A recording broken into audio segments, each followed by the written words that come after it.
L'électromagnétisme est une force fondamentale de la Terre. Le champ électromagnétique prend la forme d'un tore dans lequel circulent toutes les fréquences et vibrations de l'électromagnétisme. Les inducteurs et les transformateurs toriques sont essentiels à la production d'énergie électrique. Il existe de nombreuses façons de produire de l'électromagnétisme. Nous en avons déjà examiné quelques-unes. Nous savons qu'un champ magnétique peut produire de l'électricité et que l'électricité peut produire un champ magnétique. Cela fonctionne dans les deux sens. Le magnétisme et l'électricité sont inextricables. C'est une danse de polarité. Les charges électriques se repoussent ou s'attirent. Les pôles magnétiques s'attirent ou se repoussent. Pour chaque pôle nord, il existe un pôle sud correspondant. Un courant électrique passant à l'intérieur d'un fil crée un champ magnétique correspondant à l'intérieur du fil, et un courant électrique est créé dans une boucle de fil lorsqu'elle est rapprochée ou éloignée d'un champ magnétique. Les aimants en fer à cheval sont des aimants permanents puissants. Leur forme, dans laquelle les deux pôles magnétiques sont proches l'un de l'autre, produit un champ magnétique puissant et élevé. L'aimant en fer à cheval peut également fonctionner comme un électroaimant. Le tout premier électroaimant a été inventé en 1824, nous dit-on, et se présentait sous la forme d'un aimant en fer à cheval. Sa puissance était évidente dès le début. Il ne pesait que 200 grammes, mais pouvait soulever 4 kg de fer. La clé de la puissance de l'aimant en fer à cheval est l'emplacement de ses pôles. Vous pouvez voir le champ magnétique ici, représenté par les lignes vectorielles. Si vous observez attentivement, vous pouvez voir que la concentration du champ magnétique est plus importante près des pôles de l'aimant. Ce qui est étrange, quand on sait que toute vie et la Terre elle-même sont impossibles sans l'électromagnétisme. Pourquoi les visionnaires ne voudraient-ils pas explorer cela plus en détail? Serait-ce parce qu'ils n'en ont pas le droit? Serait-ce qu'ils ont peur de quelque chose? Peur de nous voir relier un peu trop de points? Peut-être. Et encore une fois, les aimants en fer à cheval peuvent agir comme de puissants électroaimants. Si une civilisation devait progresser technologiquement par l'utilisation de l'électromagnétisme, l'aimant en fer à cheval aurait certainement un rôle énorme à jouer dans ce développement. Oui, il le ferait certainement, et il l'a fait. L'aimant en fer à cheval, l'Arc de Triomphe. Oui, l'un des plus puissants électroaimants jamais construits.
Bienvenue dans le futur. Sauf qu'il s'agit du passé. Le futur est venu et est reparti, et nous l'avons manqué. La magnifique architecture que nous voyons partout dans notre monde, que les menteurs officiels et les contrôleurs de celui-ci ont appelé historiciste, néoclassique, renaissance, gothique, etc., appartient à une seule et même civilisation unifiée. Une civilisation si développée qu'elle a exploité le pouvoir de l'électromagnétisme à un degré si élevé qu'elle a non seulement construit ces énormes structures, mais les a aussi façonnées avec une finesse et une beauté absolue. Une célébration de leur propre avancée technologique.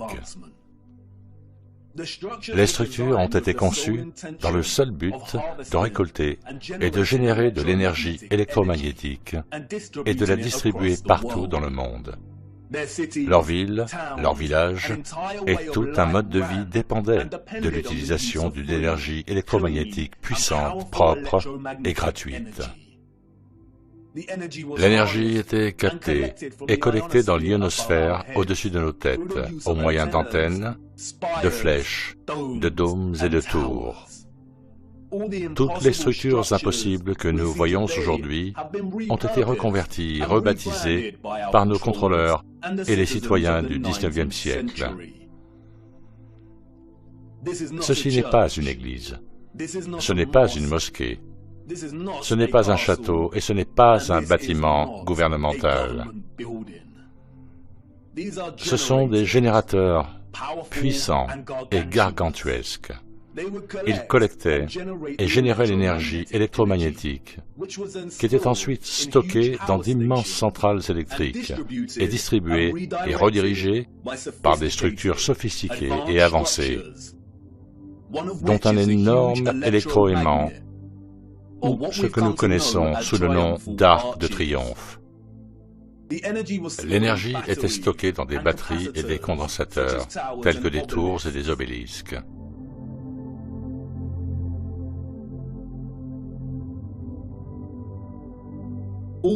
Toutes les villes ont été construites partout dans notre monde sous la forme d'un grand réseau électrique interconnecté, un peu comme une énorme carte mère d'ordinateur. Je sais déjà ce que vous pensez. Quoi? Il a finalement perdu la tête, et je sais. La programmation de secours est en train de se mettre en place. Mais avant de vous détourner pour partir et de balancer vos bottes boueuses, laissez-moi vous montrer comment cela fonctionnait. Comme vous le savez, nous vivons sur un plan plat et stationnaire. Au centre se trouve une source de magnétisme au pôle Nord, et directement au-dessus se trouve Polaris, fixé au point central et le plus élevé d'un merveilleux firmament en forme de dôme cristallin. Sous le firmament, différentes couches d'atmosphère existent à différentes hauteurs. L'ionosphère commence à environ 50 km au-dessus de la Terre. Elle comprend une thermosphère et la mésosphère. L'ionosphère est une atmosphère électrique qui est ionisée par l'électromagnétisme du Soleil. Elle forme également le bord interne de la magnétosphère. Je sais, beaucoup de grands mots et de concepts abstraits. Mais vous êtes familier avec ce processus et vous en avez été témoin chaque jour pendant toute votre vie. Comme vous pouvez le voir, les fioles ici contiennent des gaz moléculaires qui sont présents dans l'atmosphère au-dessus de nous. Lorsqu'une source électromagnétique, telle qu'une bobine Tesla, est appliquée à proximité de ces gaz, le champ magnétique de la bobine ionise ou charge ces gaz, et il en résulte un plasma phosphorescent. Les gaz se colorent, c'est pourquoi notre ciel est principalement bleu, parce que la présence électromagnétique du Soleil ionise l'atmosphère, et le résultat est un plasma coloré. Lorsque le Soleil entre ou sort de notre région, ou ce que les menteurs du monde appellent le lever et le coucher du Soleil, nous voyons une variété de gradients de couleurs en raison de la distance par rapport à l'ionosphère au-dessus de nous. Lorsque le Soleil ne voyage plus au-dessus de notre région, le ciel perd sa couleur et nous pouvons voir les étoiles dans le firmament au-delà. Bien que les scientifiques officiels désignent l'ionosphère comme une couche atmosphérique, il s'agit en fait d'une couche éthérée. L'éther est le tissu ou l'élément qui porte l'électromagnétisme. Il relie tout dans notre monde. C'est le tissu qui rend possible le Soleil et la Lune et leur voyage concentrique au-dessus de notre disque. L'éther est le mystérieux cinquième élément. Il relie tout électromagnétiquement par l'énergie vibratoire. Il est la colle, la toile, la force motrice d'absolument tout. Les quatre autres éléments, l'air, le feu, l'eau et la terre, n'existent que grâce à l'éther. Ils sont l'expression des vibrations de l'éther. La cymatique est un bon exemple de la présence de l'éther. Les fréquences alimentées par la plaque de Chladni font que le sable ou le sel forme des formes géométriques précises et complexes. Plus la fréquence est élevée, plus le motif géométrique est complexe. Mais quel est le conduit qui prend les vibrations des fréquences et permet au sable de prendre cette forme? C'est l'éther à l'œuvre. C'est pourquoi nous voyons des fruits et des légumes qui ressemblent beaucoup à des motifs cymatiques. C'est l'éther à l'œuvre. Toute matière est éthérée, et la forme de cette matière est une expression différente de l'éther, déterminée par la fréquence et la vibration. L'éther est le pont entre la fréquence électromagnétique et l'énergie vibratoire et la forme de la matière elle-même. On pourrait l'appeler le Saint-Esprit de Dieu. Le discours historique et scientifique sur l'éther est un discours délibérément manipulé. L'ennemi a introduit la vérité uniquement pour la discréditer et ensuite l'enterrer. Certains des personnages présumés du passé ont écrit sur l'éther. Un certain Aristote l'appelait le cinquième élément.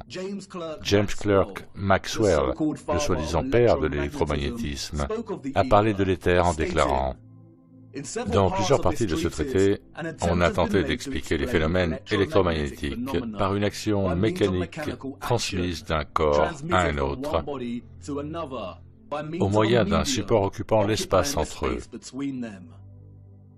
La théorie ondulaire de la lumière suppose également l'existence d'un support.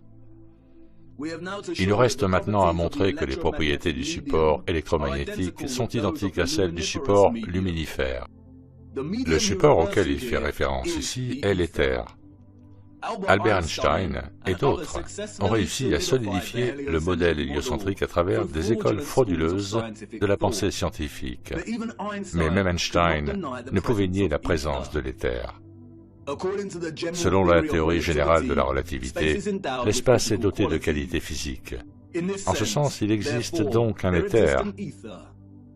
Selon la théorie générale de la relativité, un espace sans éther est impensable. Car dans un tel espace, il n'y aurait non seulement pas de propagation de la lumière, mais aussi pas de possibilité d'existence pour les étalons de l'espace et du temps, baguettes de mesure et horloge, ni donc d'intervalle d'espace-temps au sens physique du terme. Même les scientifiques contemporains, sous le charme de l'héliocentrisme, admettent qu'il est absurde de nier l'existence de l'éther. Aujourd'hui, le vide est reconnu comme un milieu physique riche. Une théorie générale du vide est donc une théorie de tout, une théorie universelle. Il serait approprié d'appeler le vide éther, une fois de plus. Revenons à l'ionosphère éthérée. Comme je l'ai dit, cette couche d'éther au-dessus de nos têtes est une mer constante d'électromagnétisme et est responsable du plasma de couleur au-dessus que nous appelons le ciel. La source de son électromagnétisme est le Soleil.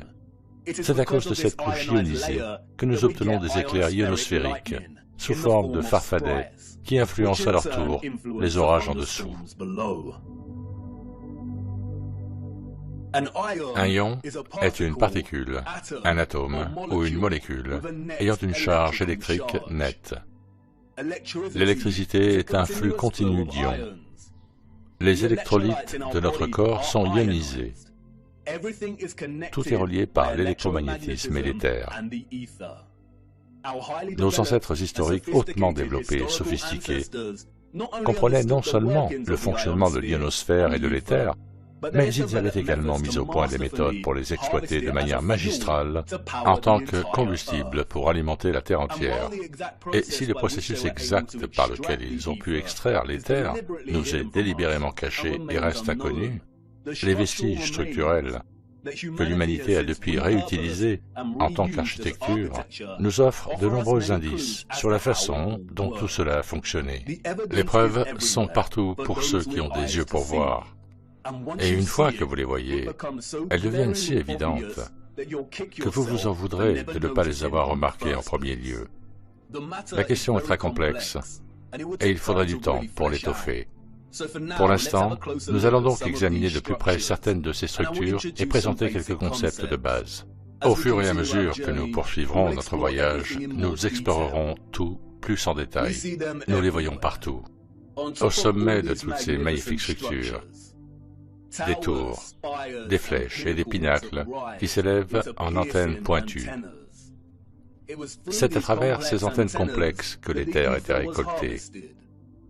Vous voyez, après la grande réinitialisation des années 1800, l'ennemi a fracturé la compréhension unifiée de Dieu de l'Ancien Monde et a créé de multiples religions pour essayer de cacher Dieu et de justifier l'existence de si grandes et belles structures technologiques. Et je sais que cela peut déranger certaines personnes, mais restez avec moi, je ne vous laisserai pas tomber. Mais pour l'instant, il est essentiel de comprendre que de nombreuses icônes religieuses qui ornent et composent ces antennes n'ont jamais été des indicateurs de différentes religions dans l'Ancien Monde et n'étaient pas destinées à l'être. Elles signalaient quelque chose d'entièrement différent. Elles sont généralement faites de cuivre et d'or. Tous deux sont d'excellents conducteurs d'électricité. Dans de nombreuses structures, que nous appelons cathédrales, les pointes symétriques des pinacles fonctionnaient de manière similaire, extrayant l'éther de l'ionosphère.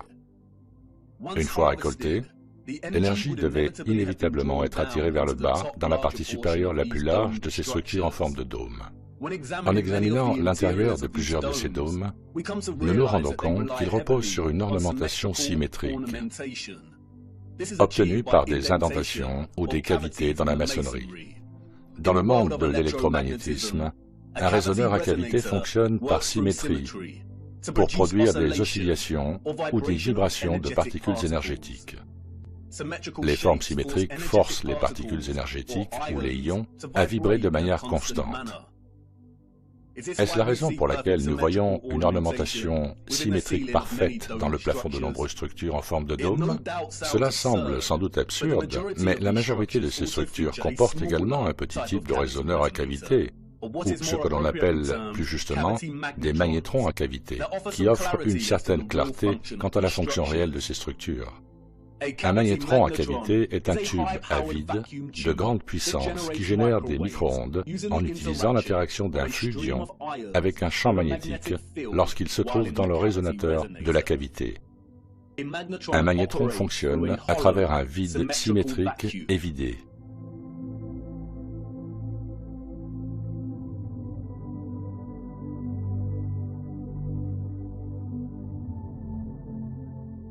Il émet de puissantes micro-ondes qui peuvent servir de source d'énergie libre. Si vous brisez la symétrie ou fermez le vide, il ne fonctionne plus.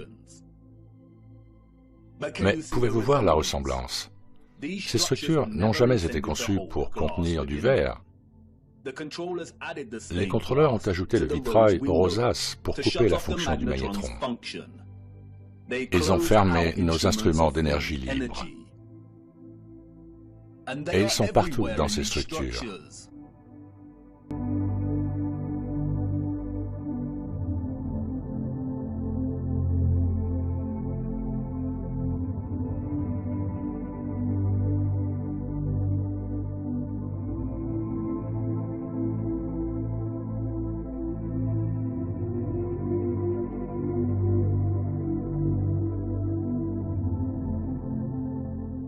Il est intéressant de noter que si vous observez la géométrie de sections entières des structures elles-mêmes, Il devient alors très évident qu'elles ont fonctionné dans leur intégralité comme un magnétron à cavité pour générer de l'énergie.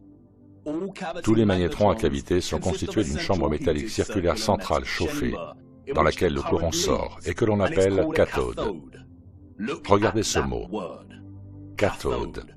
Est-ce qu'il vous rappelle un autre mot? Cathédrale, cathode. Comme pour tout le reste, ils corrompent la vérité et cachent des choses à la vue de tous.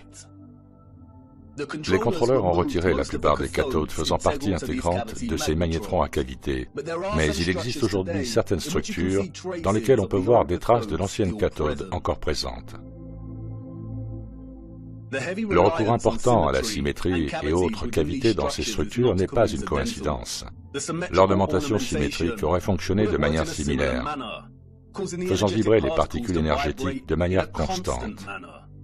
Les fleurs dans les carrés peuvent être considérées comme des résonateurs acoustiques qui font vibrer les ions. C'est ici que l'énergie aurait été continuellement manipulée en énergie vibratoire et électromagnétique de fréquences spécifiques. Regardez attentivement ces magnifiques résonateurs acoustiques. Pourriez-vous en fabriquer un à la main aujourd'hui et à une telle hauteur? Pourquoi un peuple sous-développé passerait-il autant de temps à fabriquer une ornementation symétrique aussi parfaite? Surtout si elle n'avait aucune fonction et était purement esthétique, il ne l'aurait pas fait. Les résonateurs à cavité et les magnétrons auraient dû fonctionner en partenariat avec un moteur ou un réacteur central contenu dans toutes ces structures. Les mots résonateur et réacteur sont tous deux intéressants, tout comme les mots conducteur, générateur, créateur et le nom Mercator. Ils contiennent tous le mot Tor dans leur structure linguistique. Ils renferment une mémoire linguistique et rendent hommage au Tor ou au chant torique. Le Tor est le flux de l'électromagnétisme. Sans ce flux d'énergie, il n'y aurait pas de vie sur Terre. Personne ne peut vraiment en être sûr, mais certains ont suggéré que le moteur était probablement similaire à un réacteur à fusion. Les traces de ces moteurs peuvent être trouvées dans tous les grands générateurs. La coquille vide de l'endroit où se trouvait le moteur est généralement, mais pas toujours, octogonale. C'était juste devant nos yeux tout ce temps. Les contrôleurs ont retiré les moteurs, parfois réaffectant l'espace en baptistère et en kiosque à musique. Parfois laissant la base vide ou tentant de les recouvrir. Nous voyons ces structures octogonales dans les cathédrales, les bâtiments gouvernementaux, les mosquées et les kiosques à musique. Et à moins qu'elles n'aient été réaffectées, ces structures semblent n'avoir aucune fonction globale. Elles ne contribuent pas à la structure globale. Elles semblent superflues et inutiles. Des théories ont fait surface selon lesquelles les moteurs ou le mécanisme technologique central étaient similaires à un tokamak, et bien que je ne souscrive pas à cette idée, ce qui deviendra évident plus tard dans notre voyage, nous l'utiliserons pour l'instant à des fins d'illustration. Un tokamak est un dispositif puissant qui utilise un champ magnétique pour produire du plasma sous la forme d'un tor. Les tokamaks contemporains que nous voyons sont utilisés pour la fusion thermonucléaire. Le champ torique du tokamak, en conjonction avec les ions vibrants de l'éther, aurait produit un champ électromagnétique hautement conducteur de gaz appelé plasma, tout comme notre Soleil et notre ionosphère. Si ceux de l'ancien monde avaient utilisé quelque chose qui ressemble de près à la capacité d'un tokamak, le résultat aurait été une abondance d'énergie électromagnétique propre, puissante et gratuite qui aurait pu alimenter des villes entières et la Terre entière. Il ne s'agissait pas d'églises, de cathédrales, de châteaux et de bâtiments du Parlement, mais d'énormes générateurs de moteurs.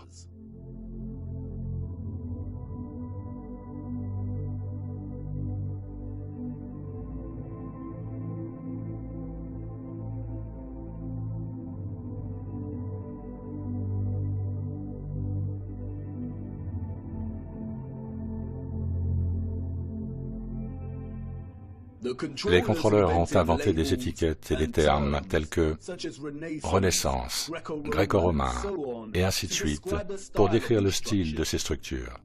Mais comme vous pouvez le voir, toutes ces magnifiques structures invraisemblables partagent toutes les mêmes principes structurels fondamentaux et la même conception malgré la période et les cultures. Et ce, parce qu'elles ont été créées dans le seul but de générer de l'énergie. Et ce n'est pas parce que ces structures n'ont jamais été utilisées pour la prière et le culte qu'elles n'étaient pas des lieux saints. Les civilisations du passé entretenaient une relation avec la source et l'Esprit Saint, ou l'éther, comme aucune autre. Et elles lui rendaient hommage, la révéraient et la remerciaient en construisant leur générateur avec tant de splendeur et de beauté. Et non seulement ça, mais ils ont construit l'ensemble de leur structure, statues et ornementation dans le respect de ce don, dans le respect de la production d'énergie, qui a rendu leur mode de vie possible en premier lieu. La couronne de laurier que les contrôleurs sataniques ont corrompue en s'appropriant le symbole et en le redésignant pour représenter Apollon et Lucifer est en fait une bobine torique. Et nous voyons la bobine torique dans toute l'infrastructure de l'Ancien Monde. Une bobine ayant à la fois une fonction et une célébration de cette fonction.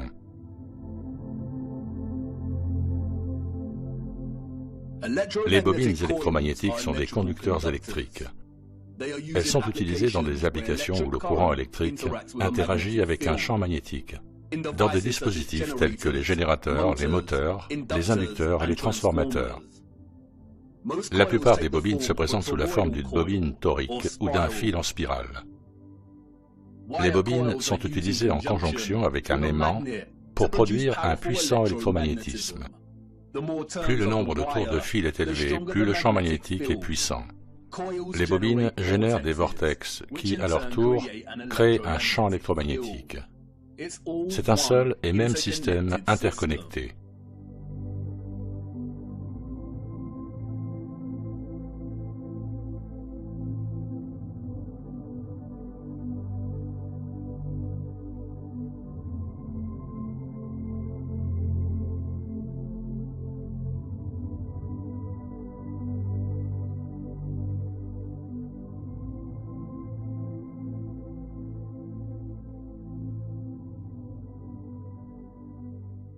Et nous le voyons partout. C'est à cela que servaient les colonnes et les rotondes. De puissantes bobines pour générer l'électromagnétisme et transporter le courant en boucle. Le Thor se trouve à la base de presque toutes les colonnes de notre monde. Il est partout. Regardez le mouvement de l'électricité à l'intérieur d'un fil et le champ magnétique simultané qu'il produit. C'est exactement la forme d'une colonne, et nous voyons cela présent dans toutes ces colonnes gigantesques et méticuleusement fabriquées.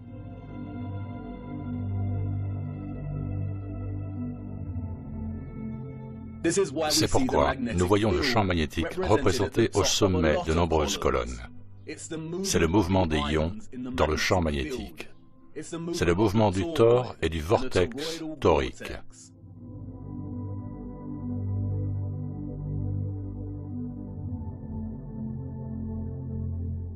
Comme vous l'avez vu, les bobines de fil de cuivre sont essentielles pour électrifier l'aimant. Et je sais ce que vous voulez dire. C'est génial, mais les colonnes et autres structures auxquelles vous faites référence sont en pierre. Mais voyez-vous, toutes ces structures impensables sont faites d'un mélange de pierre et de métal. Ils ont utilisé des barres de fer dans leur construction. Le fer est magnétique.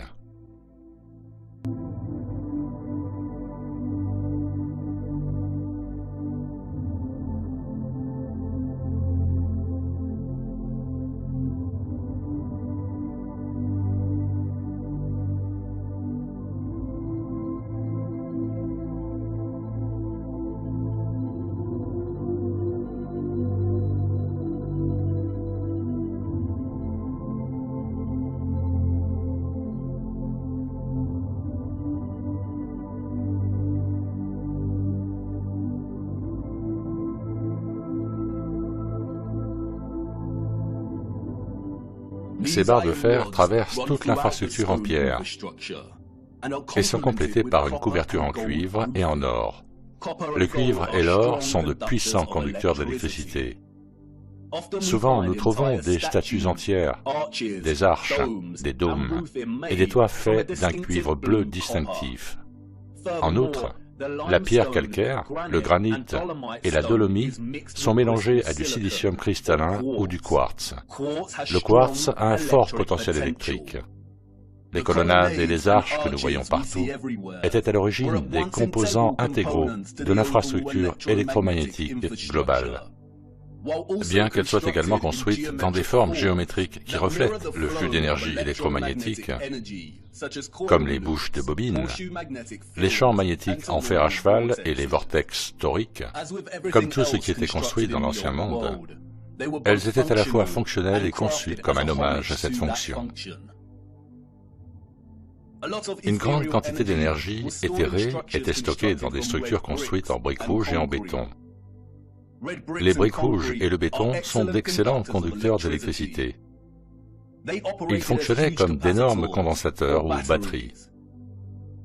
Selon de nouvelles recherches, les briques rouges peuvent être converties en unités de stockage d'énergie qui peuvent être chargées pour contenir de l'électricité comme une batterie et peuvent stocker de l'énergie jusqu'à ce qu'elle soit nécessaire pour alimenter les appareils. La clé de cette fonction de batterie inhérente à la brique rouge est l'oxyde de fer. Le développement et l'utilisation de la brique rouge sont essentiels et nous reviendrons sur ce sujet bien plus tard au cours de notre voyage. Les très grandes centrales et batteries en briques rouges étaient désignées et reconnaissables par leurs bandes blanches, comme la gare de Saint-Pancras à Londres et de nombreuses autres structures célèbres. Cette désignation des centrales par des bandes rouges et blanches est encore utilisée aujourd'hui et constitue également un indicateur pour l'aimant. Certaines étaient construites en bleu, noir et marron avec des rayures blanches. Les tours, les obélisques et les petites tours d'horloge fonctionnaient comme des condensateurs intermédiaires ou des batteries pour stocker, distribuer et fournir de l'énergie à travers le réseau. Toute la Terre de notre monde plat était connectée en un seul réseau, un système complexe interconnecté de production, de distribution et de consommation d'énergie libre. Ce réseau a été déstabilisé et désactivé quelque part entre le XVIIe siècle et le XIXe siècle. Les réseaux électriques de ce type ne fonctionnent pas sur une masse sphérique. Nos ancêtres historiques savaient que la Terre sur laquelle ils marchaient était plate. Ce type d'avancée technologique futuriste est le résultat d'une civilisation qui savait exactement sur quel type de terre elle vivait. Ils n'étaient pas soumis aux mêmes tromperies et abus sataniques que nous. Ils n'ont pas été élevés en croyant qu'ils vivaient sur un rocher globulaire solitaire, tournant dans le vide de l'espace. Les véritables propriétés électromagnétiques éthérées de la Terre ne leur étaient pas cachées. Ils savaient qu'il y avait un firmament bombé au-dessus de leur tête. Ils l'ont étudié, ils ont imité ses propriétés et ont compris sa relation centrale avec toute l'existence éthérée de l'électromagnétisme. Ils vénéraient la magnificence de son art et montraient leur plus grande gratitude à la source, à Dieu et au Saint-Esprit éthéré pour leur avoir donné tout ce dont ils avaient besoin. Regardez. Des dômes.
Avez-vous déjà vu quelque chose d'aussi exquis que cela? Comment avons-nous pu vivre toute notre vie sans envisager sérieusement le caractère inimaginable de ces structures? Comment avons-nous vécu toute notre vie en marchant parmi les squelettes d'un futur oublié depuis longtemps? Je sais, cela fait beaucoup à assimiler. Et je sais que l'image n'est pas encore bien formée dans votre esprit. Il est difficile d'imaginer un réseau électromagnétique interconnecté de cette taille sur toute la Terre. Et la nature technique de l'électromagnétisme n'aide pas. Et je sais que vous vous posez beaucoup de questions. Qui étaient ces gens ou ces êtres qui ont construit ces structures? Où sont-ils allés? Et pourquoi les réseaux électriques ont-ils été désactivés? Qu'en est-il de toute l'iconographie religieuse et de l'art que nous voyons à l'intérieur des cathédrales et des mosquées? Qu'en est-il de toutes les histoires et photographies que nous avons de la construction de ces structures? Qu'en est-il des Romains et des Grecs? Qu'en est-il de certaines des grandes mosquées qui ont été construites récemment? Et si ce que vous nous dites est vrai, comment distribuait-il et stockait-il toute cette énergie comme vous le dites? Était-ce similaire à nos signaux Wi-Fi et radio? Nous aborderons toutes ces questions en temps voulu. Nous avons à peine effleuré la surface. Mais pour l'instant, c'est la dernière question qui est importante. Comment distribuait-il et stockait-il toute cette énergie et sous quelle forme? Car voyez-vous, nos ancêtres historiques et sophistiqués ont fait quelque chose que nous, en tant que société, avons fini par négliger. Ils observaient l'eau, et ils l'observaient de près, ici même sur Terre, et au-delà du firmament. Venez, laissez-moi vous montrer. J'ai trébuché à travers une épaisse broussaille et je suis sorti dans une clairière éclairée par la lune avec un petit lac. Dans cette clairière, j'ai rencontré un personnage mystérieux nommé Sturgios. Je lui ai dit que j'étais perdu et il m'a dit de venir et de regarder dans le lac. Il m'a dit de regarder l'eau. « Que vois-tu » m'a-t-il demandé. « Moi-même » ai-je répondu. « Mon reflet ondulant et scintillant dans le clair de lune. »« Miroir, miroir, regarde au-delà de toi-même » a-t-il dit. « Que vois-tu » Et elle était là, comme elle avait toujours été. Miroir, miroir, bien plus haut. Miroir, miroir dans le ciel. Miroir, miroir, ô combien ils ont menti.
C'est impossible.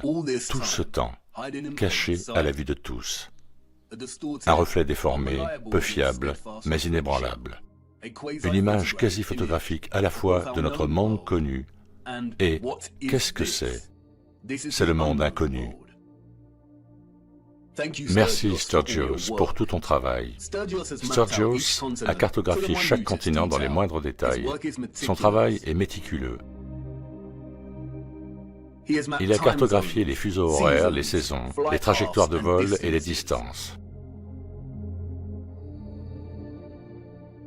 La première vraie carte de la Terre plate, et c'est de la plus haute importance, principalement en raison de la masse terrestre inconnue ici, que Sturgios a nommée Terra Vista, d'après la masse terrestre d'Abano Monte, du même nom. Pourquoi n'avons-nous jamais entendu parler de cette Terre avant?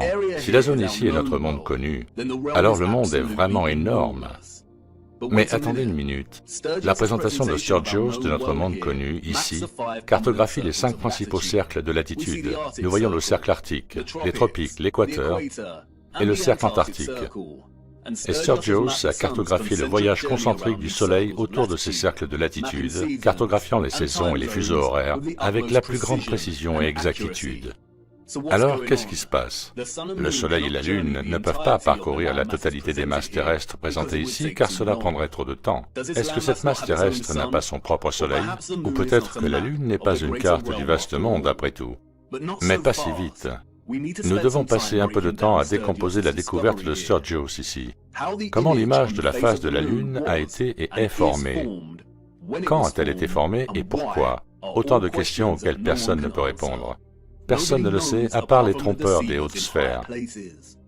Mais il y a beaucoup de choses cachées à la vue de tous, qui nous rapprochent un peu plus d'une meilleure compréhension de ce phénomène mystérieux.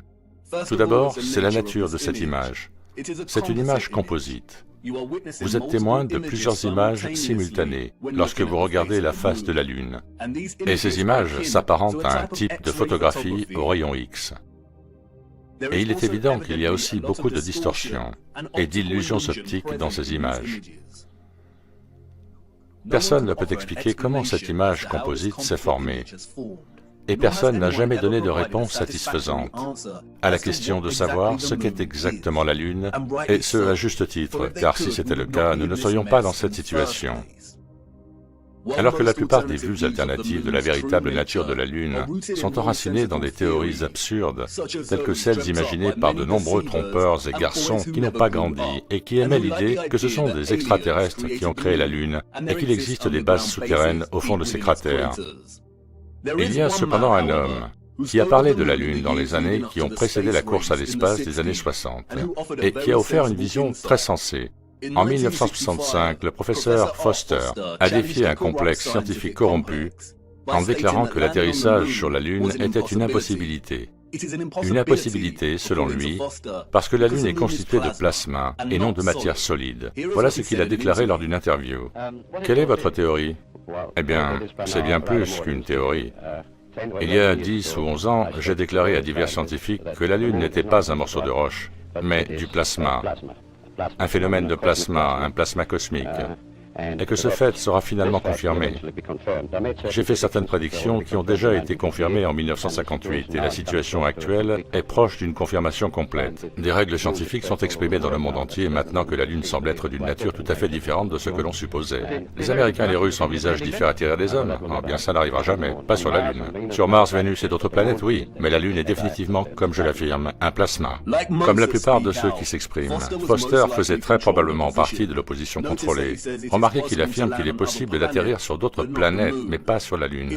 Probablement que sa tâche consistait à introduire une demi-vérité selon laquelle la Lune est un phénomène de plasma, pour que ces affirmations soient, je cite, démystifiées et prouvées fausses, quelques années plus tard, après la mise en scène des alunissages. Toutefois, depuis l'affirmation de Foster, notre propre accès à la technologie au cours des dernières années nous a permis d'étudier la Lune de manière plus détaillée, et grâce à cela, nous voyons encore et encore des exemples variés de la Lune se comporter d'une manière qui démontre le mensonge selon lequel il s'agit d'une boule de roche. Nous voyons de nos propres yeux une Lune semi-transparente, soit la nuit, soit lorsqu'il fait encore jour. Nous voyons le ciel à travers la Lune. Il est même parfois possible de voir les étoiles directement à travers la Lune. De nombreuses personnes ont démontré à plusieurs reprises que la lumière de la Lune est plus froide que l'ombre la nuit et qu'il ne peut donc pas s'agir d'une lumière solaire réfléchie car elle ne possède aucune chaleur résiduelle. Nous savons également que les objets sphériques ne reflètent pas la lumière. Selon les lois de la réflexion, la lumière se concentre en un point culminant et ne se reflète pas. On peut également observer de fréquents croissants de lune lorsque la Lune et le Soleil sont à proximité l'un de l'autre, ce qui signifie qu'il est impossible que le Soleil projette l'ombre de la Terre sur la Lune. Donc, si la Lune est un phénomène de plasma, comment a-t-elle pu se former en premier lieu? C'est dans l'appropriation et la diabolisation du symbole du svastika que nous trouvons des informations très intéressantes. L'existence d'une grande quantité de littérature historique et de symbolisme, suggérant l'ouverture d'un vortex au centre de notre monde, est trop répandue pour être une coïncidence. Nous avons déjà examiné une grande partie de ces éléments, mais étrangement, dans les années qui ont précédé et suivi la diabolisation et l'éradication complète de l'association du svastika avec le vortex, nous avons trouvé des informations supplémentaires concernant le vortex central qui sont étonnantes. Outre l'appropriation du svastika comme emblème, les nationaux-socialistes étaient également obsédés par un symbole très similaire, celui du soleil noir. Avant la montée du régime national-socialiste, il existait en Allemagne une société secrète occulte appelée la Société de Tulle, parfois prononcée alternativement Thulé, composée de sous-factions en son sein. L'une de ces sous-sociétés, nous dit-on, était la Société du Soleil Noir. Influencée par les Rosicruciens et d'autres groupes hermétiques, la Société de Thulé mettait l'accent sur la supériorité d'une prétendue race aryenne, dotée de pouvoirs mystiques innés. La société Thulé tirait son nom d'un pays mythique du Nord dans la légende grecque. Thulé était censé être un pays situé plus au nord. D'autres l'ont appelé Hyperborée. La société de Thulé croyait, nous dit-on, qu'une race ancienne, les Aryens, avait colonisé notre Terre et qu'elle se trouvait au centre de notre Terre creuse. L'amiral Byrd, l'explorateur militaire de l'Antarctique, a également fait référence à une Terre creuse avec une entrée au pôle Nord. La société de Thulé croyait également que le Soleil noir était une grosse boule de matière primaire qui existait au centre de la Terre et qui émanait des radiations sous forme d'énergie virile. Cette énergie porte de nombreux noms. Certains l'ont appelée Chi, lumière astrale, force sodique ou orgone. En 1933, le principal architecte de l'événement connu sous le nom d'Holocauste, Heinrich Himmler, acquit le château de Wewelsburg, un merveilleux morceau d'infrastructure et de technologie de l'ancien monde. Il a soi-disant remodelé le château, et ce faisant, a fait reproduire le symbole du soleil noir sur le sol en marbre, de ce qui est devenu la salle du général. Une grande partie de ce qui a fait surface concernant les sociétés secrètes allemandes avant et pendant le régime national-socialiste est une désinformation délibérée, soigneusement contrôlée dans le seul but de faire diversion et de diaboliser. La désinformation concernant ces sociétés a servi à alimenter le programme des ovnis et des extraterrestres que de nombreuses personnes, telles que Jordan Safer, David Wilcock et Corey Goode, ont depuis lors adopté et promu. Ils font partie d'un programme d'opposition contrôlée. Ce sont des menteurs. L'unique intention de divulguer des informations sur les sociétés secrètes allemandes était d'associer le concept ridicule d'une race aryenne extraterrestre supérieure existant dans le noyau nord de notre monde ou souvent au centre, avec une dictature maniaque qui a entraîné un génocide horrible, ou en d'autres termes, de les faire paraître plus fous qu'ils ne l'étaient déjà. Les contrôleurs de notre monde ont dû s'approprier le svastika et éradiquer son association symbolique avec le vortex central électromagnétique et physique de la Terre. Et bien que je ne pense pas qu'il existe un soleil noir sous nos pieds, si cette notion semble absurde et farfelue, rappelez-vous simplement que la majorité de la population mondiale a déjà accepté l'idée qu'il y ait une sorte de sphère sombre sous leurs pieds, agissant comme une source d'énergie électromagnétique de notre monde. Le phénomène de l'héliocentrisme a convaincu tant de gens qu'à l'intérieur de leur petite boule bleue, il existe un noyau sphérique de fer solide à une température de plus de 5000 degrés, leur propre soleil noir. Il est intéressant de noter qu'ils ne représentent jamais ce noyau de fer avec les associations habituelles de couleur noire ou gris foncé des métaux dans leurs illustrations, bien qu'ils nous disent qu'il s'agit d'une sphère cristalline de fer solide. Autour du noyau de fer solide se trouve une couche extérieure de fer fondu. Et c'est à cause de ce fer liquide chaud, nous dit-on, que la Terre a un champ magnétique torique. Et des millions de personnes ont accepté cette idée et ces diagrammes stupides qui ressemblent à des Satsuma, malgré le fait que la profondeur la plus importante qu'un humain ait jamais fourrée dans la Terre est de seulement 12 km. Le modèle héliocentrique doit reconnaître l'existence d'une source d'énergie interne, car elle est bien réelle et notre monde ne peut exister sans elle. Il est probable que la notion d'un soleil noir sous nos pieds soit une distraction supplémentaire, bien qu'elle ne soit pas aussi absurde que le modèle héliocentrique Satsuma. Nous y reviendrons plus tard. Ce qui est important maintenant, c'est que non seulement nous avons un autre exemple du concept d'un noyau noir au centre de notre royaume, et une autre référence à un vortex central et à une ouverture, mais nous avons aussi une référence à l'énergie, ou à ce que la société de Thulé appelait le vril, qui rayonne à partir de cette ouverture. Et si c'est vraiment le cas, alors nous avons un modèle théorique dans lequel la formation du Soleil et de la Lune est complètement logique. Ce que je vais essayer de transmettre maintenant est complexe et je ferai de mon mieux. Mais j'ai besoin que vous oubliez d'abord tous les modèles terrestres avec lesquels vous vous êtes familiarisés. Il se peut que les choses n'aient pas de sens au début, mais à la fin, elles en auront. Commençons par le monde et le firmament, puis par une ouverture centrale. Et maintenant, incorporons notre monde connu tel qu'il est décrit sur la Lune par Sturgios. Et enfin, ajoutons la source ou la bobine électromagnétique en dessous.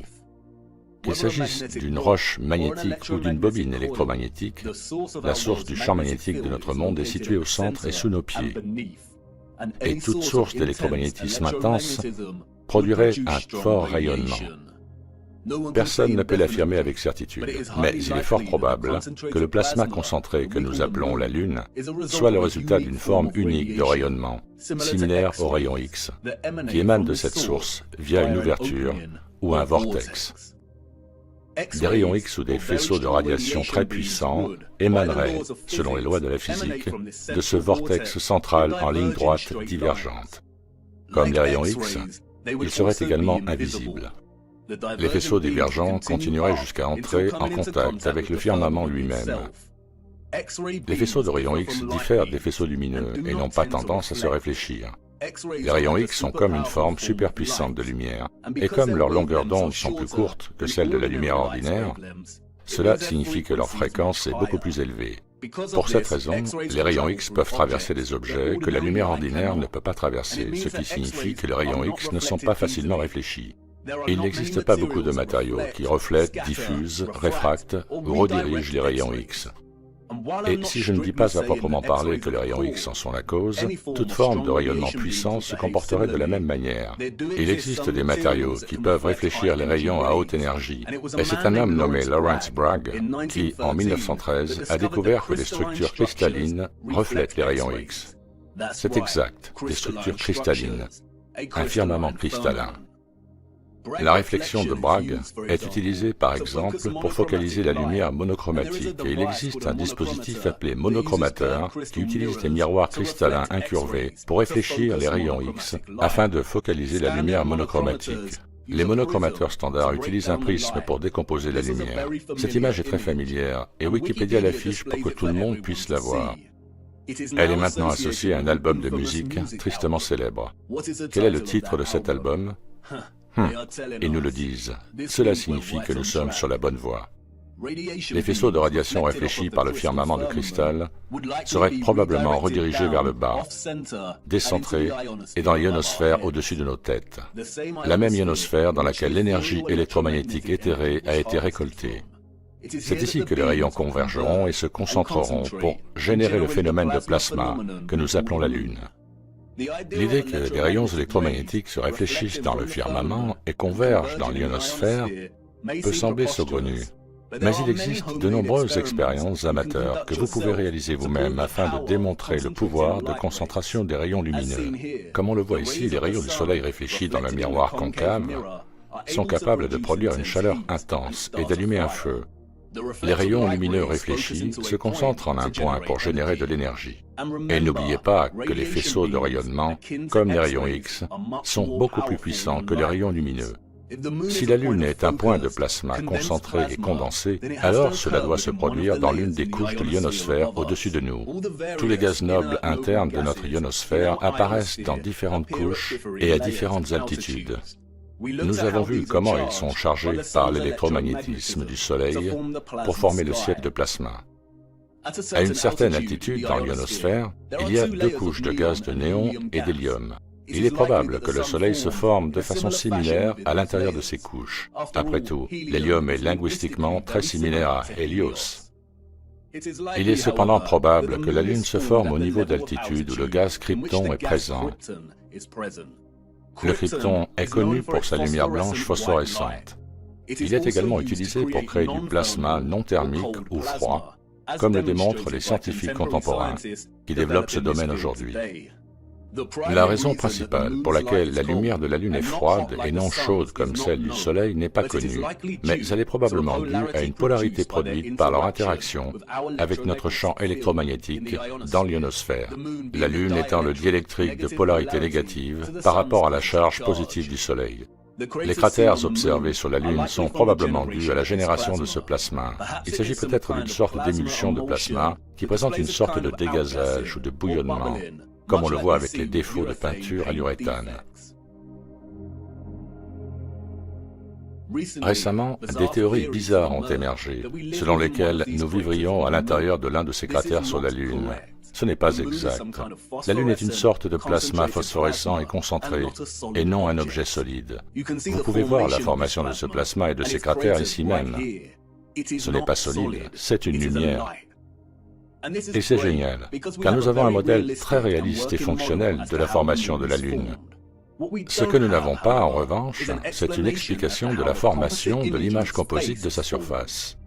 Comme je l'ai déjà dit, l'image que nous voyons sur la Lune ressemble à une photographie composite au rayon X de notre vaste monde. Il ne s'agit pas d'un reflet actif, mais plutôt d'un moment historique capturé dans le temps. Et bien sûr, personne ne sait comment il se forme, à l'exception de ceux qui se trouvent dans les hautes sphères. La Lune est un phénomène paradoxal, à la fois un luminaire volatile de plasma, dont la luminosité s'affaiblit, et une image immuable capturée à un moment donné, qui ne semble pas changer. Nous ne voyons jamais que cette image de la Lune, et elle ne change jamais. Cette image étrange et mystérieuse, qui a intrigué et inspiré des millions de personnes, pourrait être le résultat d'un phénomène organique naturel, ou peut-être même artificiel. Là encore, seuls les contrôleurs le savent. Le mot « photo » vient du grec « photos », qui signifie lumière, d'où des mots tels que photosynthèse, qui signifie la synthèse de la lumière dans laquelle les plantes récoltent l'énergie lumineuse et la convertissent en énergie chimique. Un photon est le quantum du champ électromagnétique, comprenant le rayonnement électromagnétique tel que la lumière. La notion selon laquelle l'imagerie photographique n'est pas un phénomène organique naturel est une énorme idée fausse. Cette assertion n'est pas correcte. Le mot photographie signifie dessin à la lumière. Le concept de matériau naturel sensible à la lumière est bien compris. Notre corps commence à s'assombrir lorsqu'il est exposé à trop de lumière solaire. En fonction de l'exposition aux UV, notre corps peut développer des lignes de bronzage. La lumière dessine littéralement sur nous. Certaines textures et certains textiles peuvent s'estomper ou remonter à la surface lorsqu'ils sont exposés à la lumière. Et il existe des obturateurs naturels de caméra. Un obturateur naturel de caméra se produit lorsqu'un espace obscurci avec un trou permet aux rayons lumineux de pénétrer depuis l'extérieur de l'espace, ce qui entraîne la projection d'une image de l'espace extérieur à l'intérieur de la zone obscurcie. Nous pouvons même voir des images projetées d'une éclipse solaire ici, sur le sol, sous une canopée de feuilles, grâce au trou dans celle-ci. Cet obturateur naturel de l'appareil photo a bien sûr inspiré les premiers développements de la technologie photographique. Il est intéressant de noter que le gaz noble krypton, le même gaz présent dans notre ionosphère, est utilisé depuis des années, nous dit-on, comme composant intégral des flashs des appareils photo pour la photographie à grande vitesse. C'est également un composant essentiel des scanners IRM hyperpolarisés. Il est également possible que le visage de la Lune ne soit pas un phénomène naturel, mais le résultat d'une expérience. Les films photographiques et radiographiques sont créés par la fusion d'une émulsion de gélatine avec des cristaux d'argent microscopiques. Grâce à cela, l'exposition à la lumière permet de capturer une image latente invisible. Lors de l'exposition à la lumière, les cristaux d'halogénure d'argent atteignent une taille visible, et c'est ce qu'on appelle l'impression de l'image. L'argent microscopique était essentiel à la production d'images photographiques traditionnelles, sans quoi cette technologie n'aurait jamais vu le jour. Il est intéressant de noter que, dans leur alignement des métaux nobles avec les corps astronomiques, les alchimistes ont désigné la Lune comme ayant le pouvoir sur le métal argent. La naissance de la photographie moderne a commencé en 1800, nous dit-on, lorsque l'oncle de Charles Darwin a essayé de capturer l'image produite par un appareil photo obscurcissant. Il a découvert qu'en enduisant du cuir blanc de nitrate d'argent, il était possible de capturer partiellement des images réelles. L'utilisation du nitrate d'argent a été développée par Louis Daguerre, qui a donné naissance au daguerréotype et à la photographie moderne. Mais ce qui est intéressant, c'est que le nitrate d'argent porte un autre nom. Ils l'ont appelé lunar caustique, en hommage à l'association entre la Lune et l'argent par les alchimistes. Il est également intéressant de noter que de nombreuses représentations maçonniques des alchimistes représentent le Soleil et la Lune sous forme de rayons réfléchis. Quelle coïncidence que les alchimistes, qui n'ont probablement pas existé comme on nous le dit, aient associé la Lune au métal même, sans lequel la photographie traditionnelle est impossible. Ce n'est pas une coïncidence. Les habitants de l'Ancien Monde savaient ce qu'était la Lune, et peut-être qu'une civilisation plus ancienne qui les a précédés, et qui était également technologiquement avancée, a contribué à rendre cette image sur la Lune. Ce n'est pas une notion si absurde, si l'on considère que nous expérimentons continuellement des choses à l'échelle cosmologique aujourd'hui. Mise en scène de faux lanceurs de fusées qui s'accrochent parfois au firmament, développement de soleils artificiels et certains démons en haut lieu essaient même de trouver des moyens d'obscurcir le soleil. Les humains ont toujours poussé leurs ambitions à l'extrême lorsqu'il s'agit des luminaires, et je ne vois pas pourquoi les civilisations avancées du passé auraient été différentes. Mais la façon dont ce phénomène d'image composite est apparu n'est pas important pour notre voyage. C'est ce qu'il nous montre qui est important. Et peut-être vaut-il mieux laisser la Lune envelopper de mystère. Qu'il s'agisse d'une image photographique, radiographique, naturelle ou artificielle, l'important est sa nature composite. L'image que nous voyons ici est une combinaison d'au moins deux images fixes qui sont superposées l'une à l'autre. La première image que nous voyons, comme l'ont montré à maintes reprises les travaux révolutionnaires de Sturgios, est un contour squelettique des masses terrestres de notre monde, semblable à une radiographie et d'une manière que nous n'avons jamais vue auparavant. Dans cette image, nous voyons tous les continents que nous associons à la Terre, ou ce que l'on appelle plus justement le monde connu, représenté par les zones sombres de l'image, et nous voyons également de vastes étendues de terre et de continents que nous ne connaissons pas du tout. Sturgios a révélé que si vous traitez la Lune comme l'image miroir qu'elle est, et que vous retournez son image comme vous le feriez avec n'importe quel reflet, alors vous pouvez commencer à cartographier les masses terrestres connues avec une extrême précision. Et c'est exactement ce que Sturgios a fait, cartographier le monde connu capturé dans la Lune jusqu'à ses grands lacs et déserts. Les similitudes frappantes entre la masse continentale de notre monde connu et celle capturée sur la Lune sont bien trop exactes pour être une quelconque coïncidence. Nous l'avons sous les yeux tous les jours, littéralement. Il est probable que personne n'ait jamais fait le lien entre ces deux éléments avant, à cause de cette masse terrestre inconnue que Sturgios a nommée Lémurie. Et cette masse terrestre est très importante, car nous savons qu'elle n'existe plus. Les théories sur l'existence de la Lémurie en tant que continent perdu existent depuis le XIXe siècle, la plupart d'entre elles plaidant pour sa localisation quelque part autour de l'océan Indien. Ceux du XIXe siècle ont également parlé d'un autre continent perdu appelé Mu. Ils sont une seule et même chose. Les anciennes cartes de Mu situent la Terre exactement à l'endroit où elle se trouve sur la Lune. Et en 2007, Masaaki Kimura a découvert d'énormes structures, dont des pyramides, des châteaux et des routes, au fond de l'océan, quelque part au Japon, un endroit très similaire à celui où la Lémurie se trouve ici sur la Lune. Le continent a sombré il y a des années, et cela est très utile, car cela signifie que cette image n'est pas une réflexion active, mais un moment capturé dans le temps, avant que le continent ne sombre. La deuxième image, dont nous sommes simultanément témoins dans notre Lune, est celle du firmament lui-même. Oui, vous avez bien entendu, la Lune est la seule image officielle connue de notre firmament. La face de la Lune est une image composite, et nous devons séparer les images pour bien comprendre ce que nous voyons. Nous avons la masse terrestre du vaste monde, et il s'agit d'une image sous un certain angle. Puis nous avons une autre image sous un angle différent. Je ne peux qu'illustrer cela en vous le montrant. Cette zone spécifique de la Lune est principalement ce qui donne au phénomène son apparence sphérique en 3D. Les menteurs héliocentriques aiment cette zone de la Lune, et ils l'ont utilisée comme une arme de tromperie contre nous.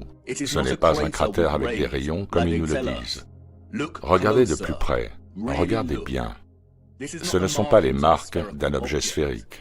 C'est le sommet du firmament en dôme depuis l'intérieur du dôme. Regardez bien.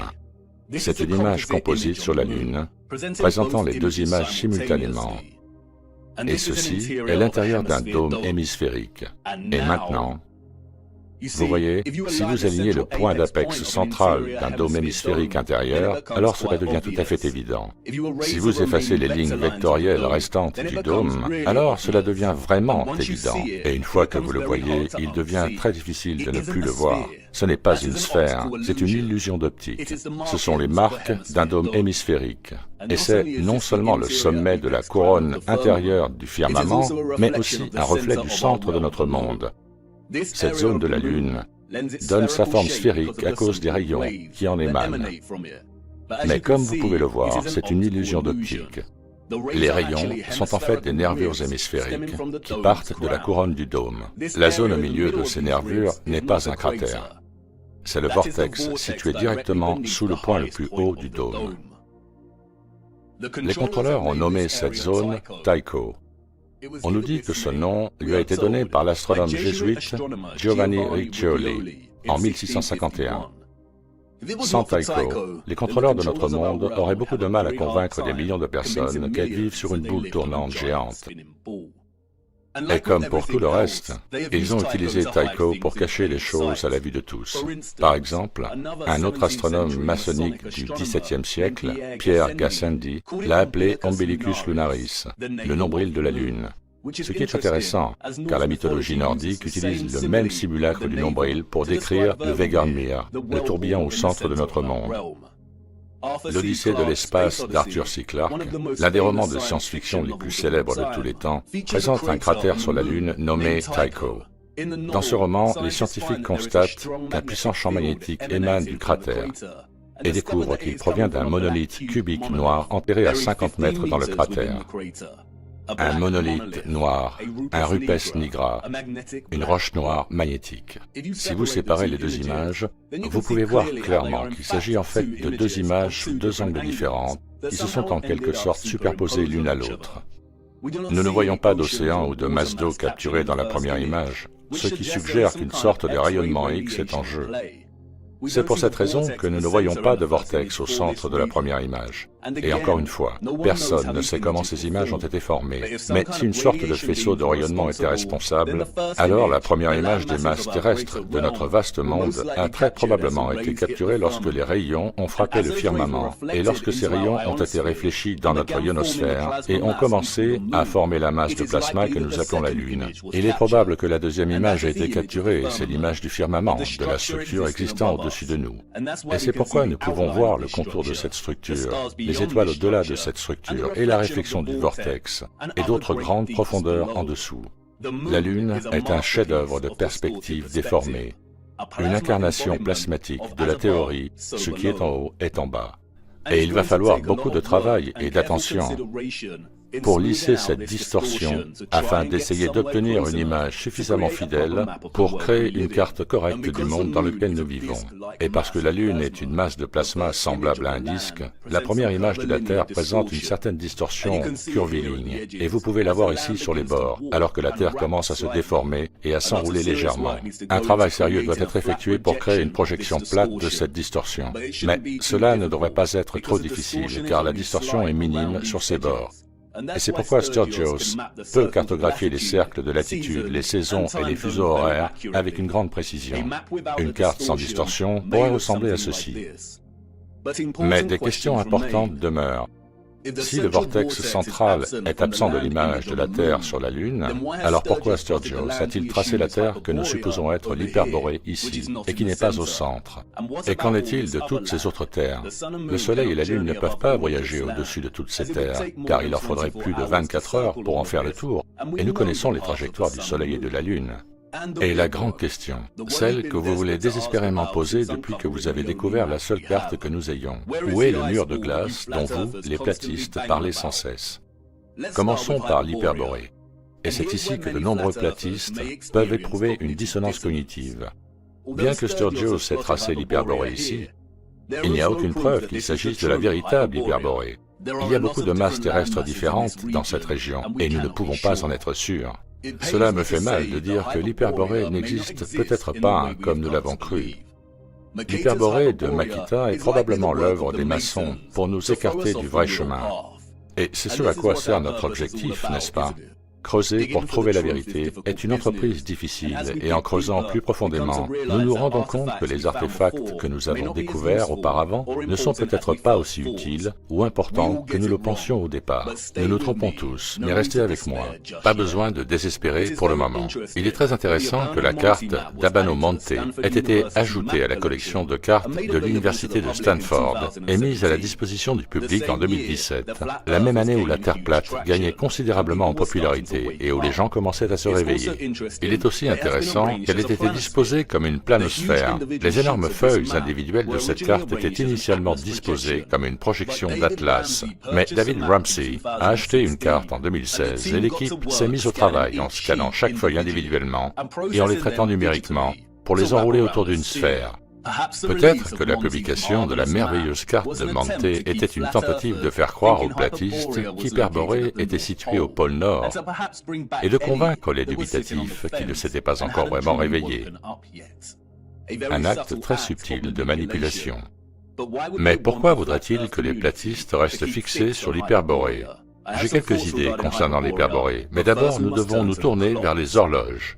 Ceux de l'Ancien Monde savaient. Ils savaient exactement sur quel type de terre ils vivaient et c'est affiché pour que tout le monde puisse le voir juste ici, dans les horloges astronomiques. Le cadran zodiacal ici, ou ce qui est officiellement connu comme le cadran écliptique, sur l'horloge astronomique de Prague prétendument construite au XVe siècle, ne divise pas ces arcs de constellation de 30 degrés de manière égale. Il est également décentré par rapport à la carte située derrière et apparaît déformé. Ainsi, de nombreuses horloges de l'Ancien Monde présentent des cadrans écliptiques très similaires. Mais regardons d'un peu plus près cette magnifique horloge de Prague. Comme vous pouvez le voir, le cadran écliptique contient une bordure qui présente une série de lignes verticales. Ces lignes représentent une tranche de 5 jours, et chaque section zodiacale représente un mois. Les habitants de l'Ancien Monde utilisaient ce cadran pour suivre les saisons, les phases de la Lune et pour présenter la date. Mais dans un monde de cercles parfaits, pourquoi 6 des arcs de 30 degrés sont-ils représentés dans un espace plus petit que les 6 autres? Ils contiennent tous 5 sections. Alors pourquoi sont-ils différents? Comme vous pouvez le voir ici, l'horloge astronomique de Prague présente la Terre au milieu. Pourquoi le cadran écliptique doit-il être plus grand et décentré par rapport à la représentation de la Terre? Les menteurs officiels de notre monde, les contrôleurs sataniques, ont bien sûr une réponse. Et ils nous disent que c'est parce que le cadran de l'écliptique est une projection stéréographique. La projection stéréographique est une fonction de cartographie qui projette une sphère sur un plan. Toutes les cartes sont des projections stéréographiques. Nous n'avons pas de carte précise. Wikipédia nous dit que le plan de l'écliptique est projeté sur le cadran de l'horloge et qu'en raison de l'angle de rotation incliné de la Terre par rapport à son plan orbital, il est décentré et apparaît déformé. Le point de projection de la projection stéréographique est le pôle Nord. Dans leur modèle héliocentrique fabriqué, la Terre a une inclinaison axiale de 23,4 degrés. Les contrôleurs ont dû inventer l'inclinaison axiale pour justifier tout le mensonge sphérique, pour justifier les saisons, les climats très différents, et pour justifier la position fixe absolue de l'étoile polaire par rapport au vrai nord géographique. La raison pour laquelle l'étoile polaire ne semble pas bouger, disent-ils, est que celle-ci se trouve presque en ligne directe avec l'axe de rotation de la Terre, au-dessus du pôle Nord, le pôle Nord céleste. L'étoile polaire est presque immobile dans le ciel et toutes les étoiles du ciel boréal semblent tourner autour d'elle. Rappelez-vous, tout dans leur modèle se déplace à des vitesses incompréhensibles. Mais nous pouvons voir de nos propres yeux que l'étoile polaire reste fixe. S'ils n'avaient pas inventé l'inclinaison axiale, ou ce que l'on appelle l'obliquité de l'écliptique, ils n'auraient aucun moyen de justifier cela dans leur modèle féerique de planètes en orbite. L'étoile polaire ne bouge pas, elle reste fixe. Si vous êtes en Islande ou en Amérique, vous pouvez filmer une traînée d'étoiles de l'étoile polaire et elle reste fixe, mais elle n'est pas fixée directement au-dessus de nos têtes dans ces endroits. Le seul endroit où l'on peut l'observer directement au-dessus de nos têtes à un angle de 90 degrés est le véritable pôle Nord géographique. Vous savez, cet endroit où personne ne s'aventure. Et c'est pourquoi ils ont inventé l'inclinaison. Ils nous disent que le véritable pôle Nord géographique de la Terre est incliné directement vers l'étoile polaire et que comme la Terre tourne sur ses petits axes, l'étoile polaire semble rester fixe. Ils nous disent que la nature inébranlable de l'étoile est une illusion d'optique, mais leur mensonge s'effondre rapidement lorsque l'on considère que tout le système de constellations des étoiles là-haut reste constant. Nous voyons toujours les mêmes étoiles et les mêmes constellations.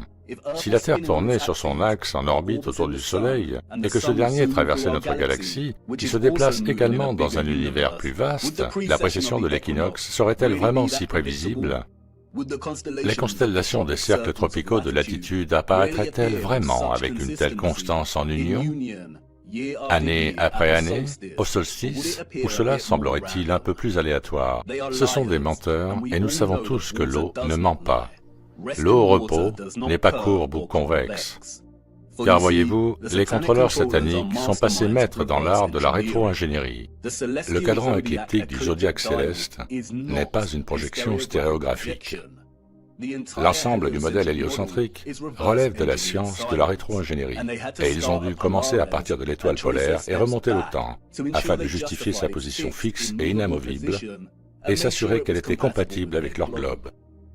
L'horloge astronomique de Prague a été considérablement modifiée au cours des 200 dernières années.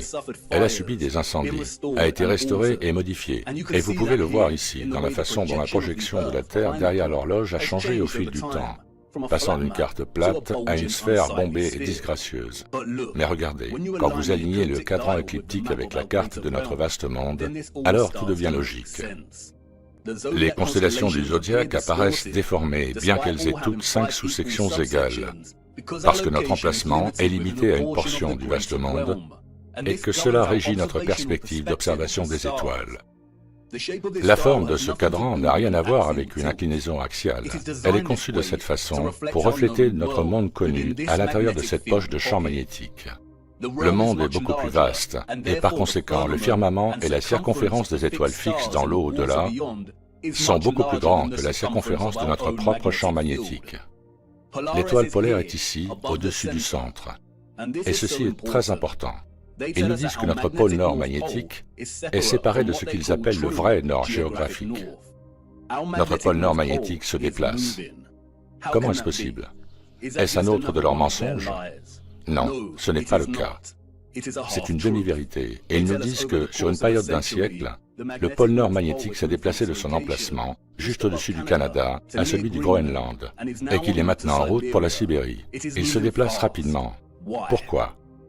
Le symbole du svastika et du soleil noir offre quelques indices à ce sujet. Depuis des années, les platistes considèrent que le pôle nord magnétique et le pôle nord géographique sont synonymes. Mais ils ne le sont pas. Comme vous le savez, le svastika symbolise le vortex, mais le soleil noir pousse son message symbolique plus loin. Le cercle central représente le noyau de fer, le soleil noir, ou ce que le fictif Mercator appelait le rupes nigra. Mais regardez de plus près, il y a un autre anneau à l'extérieur du noyau central. Rappelez-vous que le soleil noir est le noyau énergétique à l'intérieur du vortex. Et rappelez-vous aussi que dans le modèle héliocentrique, ils reconnaissent que le noyau de la Terre est une sphère de fer solide, mais qu'il existe aussi un noyau externe de fer liquide en fusion. Et ils nous disent également que ce noyau externe liquide est responsable de la production de notre champ magnétique et de nos pôles en mouvement. C'est pourquoi le pôle se déplace, car le champ magnétique n'émane pas du noyau solide, mais d'un noyau externe volatile. C'est ce que représente le deuxième cercle ici. Et tout comme ce qui est lié à l'héliocentrisme, il suffit d'appliquer le bon sens et d'aplatir la courbe pour que les choses deviennent logiques. Il n'y a pas de noyau externe sphérique, mais une sorte de bobine électromagnétique, peut-être même faite de fer fondu, entourant le noyau central solide. Au niveau du noyau, nous avons un vortex qui s'ouvre, mais la véritable source d'énergie volatile se trouve en dessous. Le noyau central est semblable à un cadran d'horloge centrale. Il est solide et reste fixe, alors que tout le reste bouge autour de lui. Mais il est aussi la clé de voûte responsable de tout ce mouvement.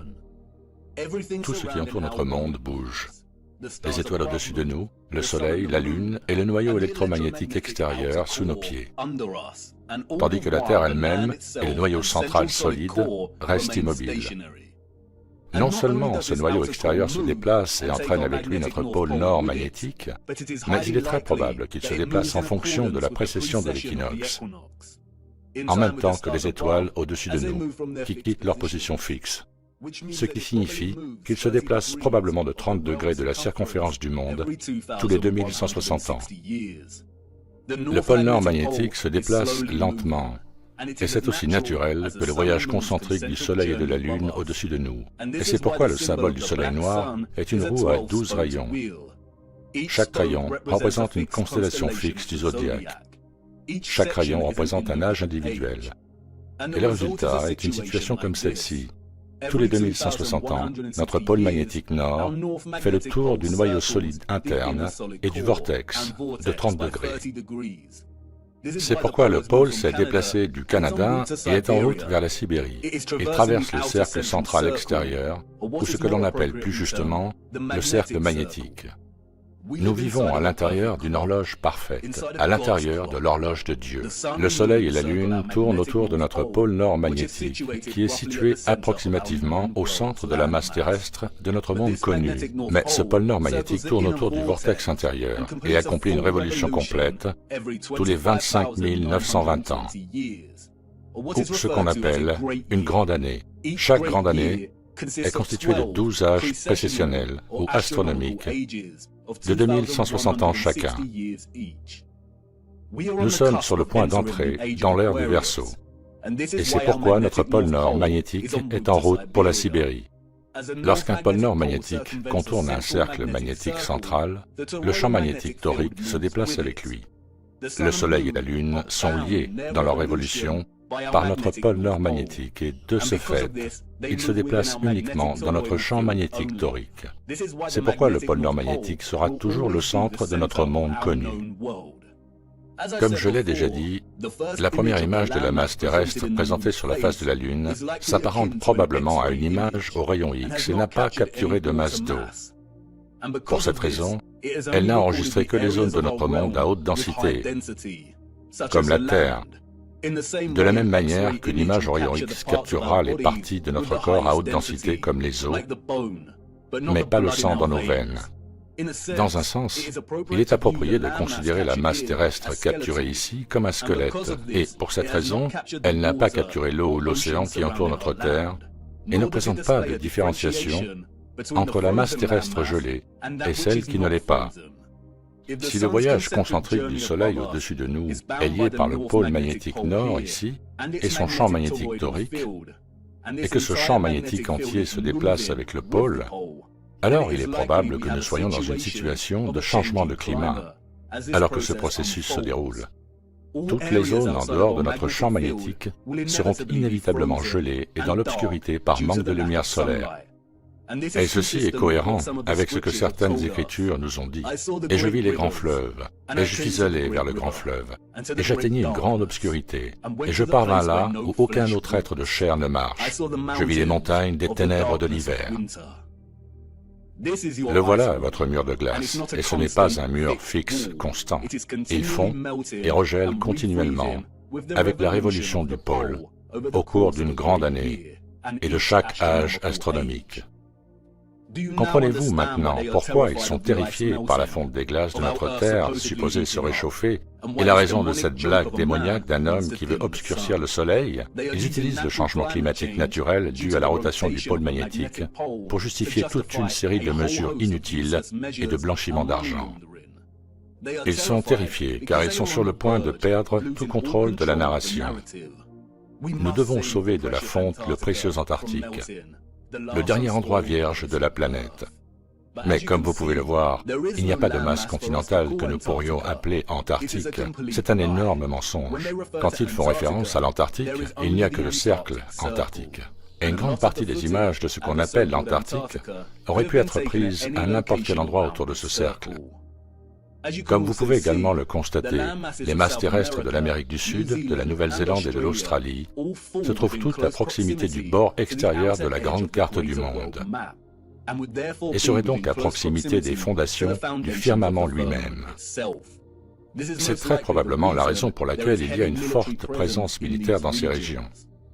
Le changement de climat, la forme du cercle antarctique sont aussi naturels que le jour et la nuit.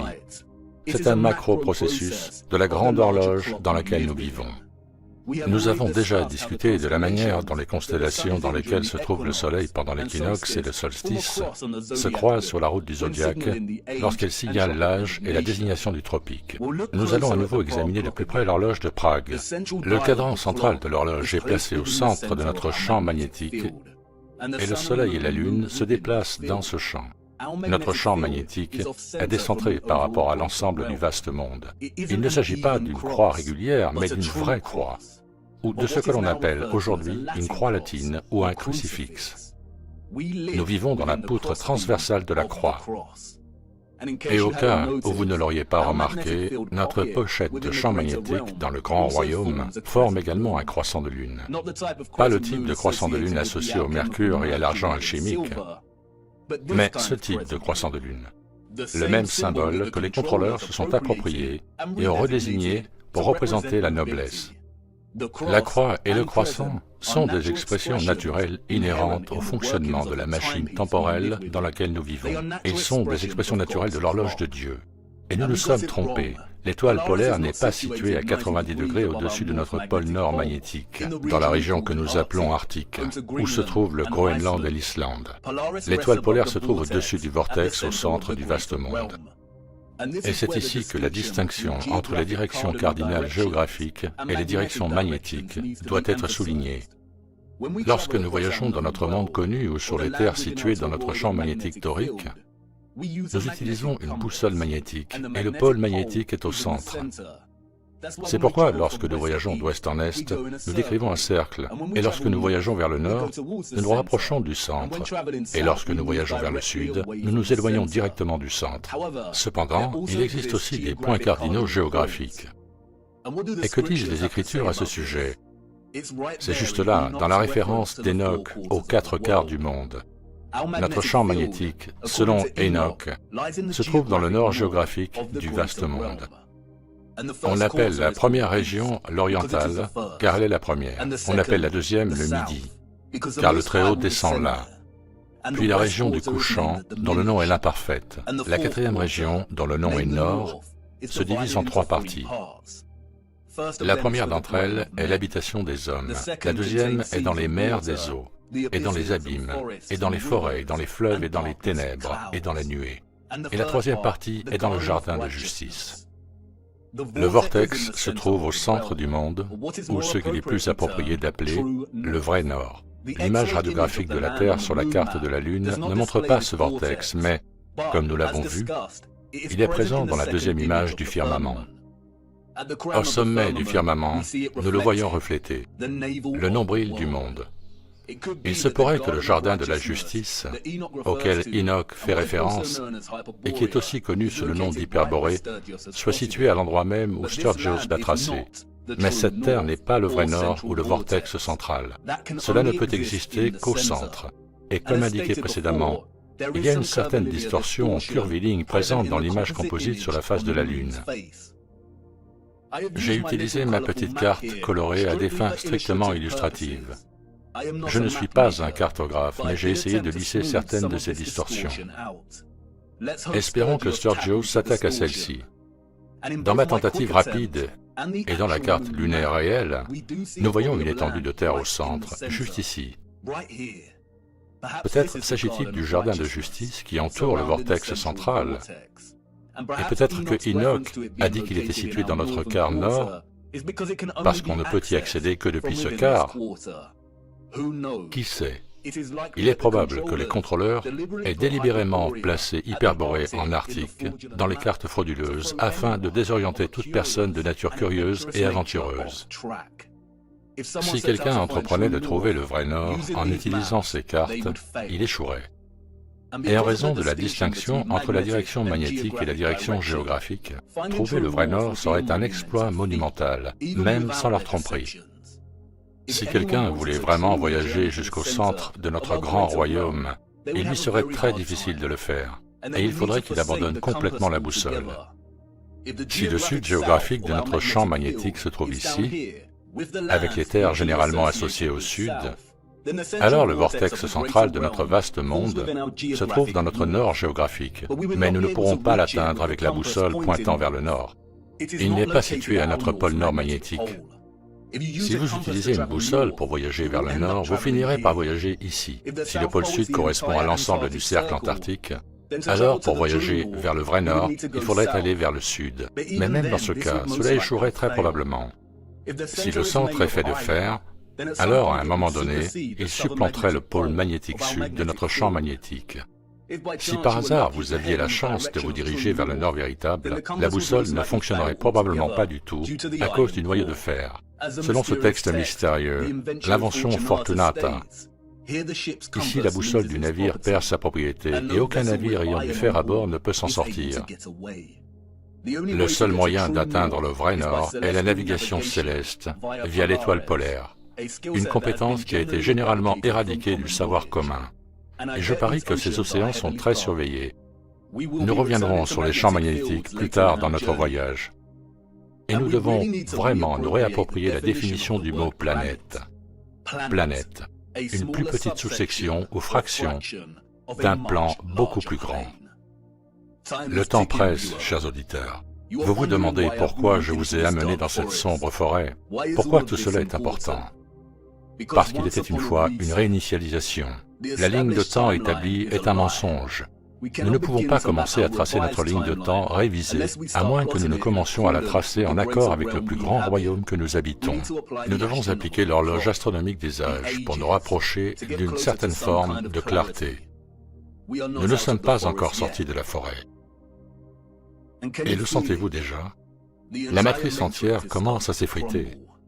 Tout ce que nous avons appris, tout ce sur quoi nous nous sommes appuyés pour façonner notre compréhension du monde dans lequel nous vivons temporairement, n'est plus fiable. Et il ne nous reste que nos propres yeux. Et tout ce que nous voyons encore et encore, c'est de l'eau à la recherche de son niveau plat. Nous voyons des restes structurels que ceux des livres d'histoire n'auraient pas pu construire. Et nous voyons un grand mal se multiplier. Nous n'avons que nos yeux et de vieilles photographies. Des moments capturés dans le temps, le procédé de la photographie, l'art de la juxtaposition, de la comparaison et du contraste. Nous sommes si petits que notre monde est dans le miroir. Où sont les cartes de l'ère des poissons?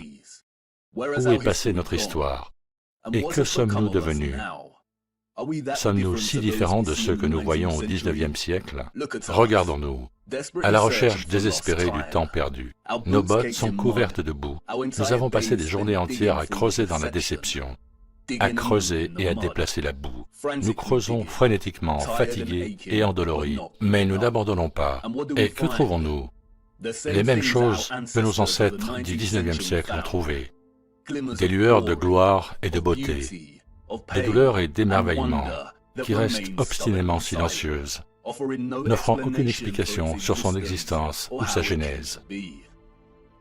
De vieilles photographies et tant de gloire. Je ne vous ai pas encore montré à quel point ces structures sont impossibles. La seule chose que ces gens ont jamais construite est le mensonge, brique par brique. Et je dois vous montrer comment ils l'ont fait. Notre monde dans le miroir. Il était une fois une réinitialisation. Il y a eu beaucoup de grandes réinitialisations dans l'histoire de notre monde, toutes de nature très différente. Nous devons les examiner toutes. Comment réinitialiser le temps, remonter l'horloge? La mort est l'aube d'un nouvel âge. Ce n'était pas la première réinitialisation et ce n'est pas la dernière. Cela se produit à nouveau en ce moment. Des villes vides, une telle tranquillité. Il y a une guerre qui se déroule chez nous, chers auditeurs, et la plupart n'ont même pas réalisé qu'il s'agit d'un type de guerre particulier et irrégulier. Guerre silencieuse, guerre de l'information, guerre biologique. Une guerre aussi vieille que le temps lui-même, une guerre entre les forces de la lumière et celles des ténèbres. Et nous sommes pris au milieu, à l'aube d'un nouvel âge, une guerre pour le Verseau, le porteur d'eau. Regardez l'eau. Et pour nous qui sommes tombés amoureux de la vérité et qui avons résisté aux ténèbres, nous portons l'armure de Dieu depuis si longtemps. Combien de vos amis et de votre famille vous ont abandonné? Combien d'entre eux vous ont laissé dans la boue? Et vous êtes restés inébranlables. Mais il est temps de prendre position et de devenir plus bruyant. Il est temps de dégainer l'épée de la vérité. Les aveugles vont avoir besoin de nous, car rien ne pourra arrêter ce qui va arriver. La légende d'Ophérus, portant le Christ, portant la vérité, pour qu'elle atteigne les masses. Je vais faire de mon mieux pour continuer notre voyage. Mais comme les choses deviennent encore plus sombres, les lumières vont inévitablement s'éteindre et notre voyage pourrait se terminer ici.